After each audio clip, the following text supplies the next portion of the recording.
Hello guys, by the way guys, meron naman akong katanungan na sasagutin. Katanungan na sasagutin ko ay ayon sa katanungan tawagin na lang natin sa pangalan na Hala Tam.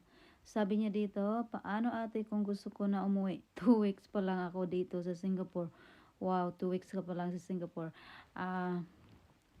Guys, itong sasagutin ko tong tanong niya, hindi lang to para sa kanya, kundi para sa lahat. Sa mga nagbabalak na pupunta ng Singapore or pupunta ng abroad. Guys, alalahanin nyo na kapag pumunta kayo ng ibang bansa, meron kayong 2 years contract na pinirmahan between you, agency, government, and employer. Ngayon, meron yang mga nakalagay doon sa standard contract na dapat nyong sundin. Wala namang problema na uuwi ka kung papayagan ka ng agency mo or papayagan ka ng employer mo. Si employers, sigurado ako na hindi yan papayag na isasauli ka niya agad or papauwiin ka niya sa Pinas, tapos siya pa yung mamamasay kasi 2 weeks ka pa lang sa kanya. Ngayon, kung meron kang problema or meron kang concern, pwede mo yan sabihin sa employer mo or pwede mong sabihin sa agency mo. Pero 2 weeks pa lang, malabo po na papayagan kayo ng inyong employer or ng inyong agency.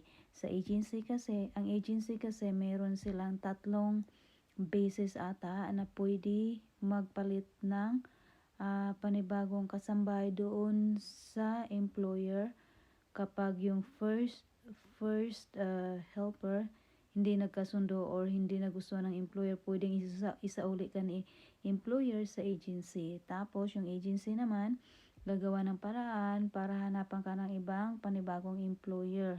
Hindi yan sila basta-basta lang na papauwiin ka nila after 2 weeks.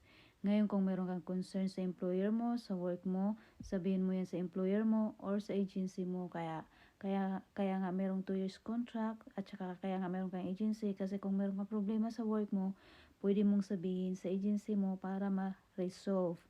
Ngayon, kung 2 weeks ka pa lang, binubugbog ka dyan ng employer mo, meron talagang rason na pwede ka umuwi or magpabalik sa agency.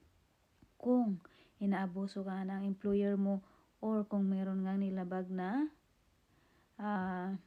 against the law sa contract nyo na pinirmahan between you, ikaw at saka yung employer. Kaya sa tanong mo kung 2 weeks pa lang pwede na umuwi, hindi ganun kadali. Lalo na kapag meron kang 2 years contract. Mamamagitan yan dyan si agency muna. Tapos hahanapan ka ng panibagong employer. Pero sabihin mo talaga yan sa agency mo para matulungan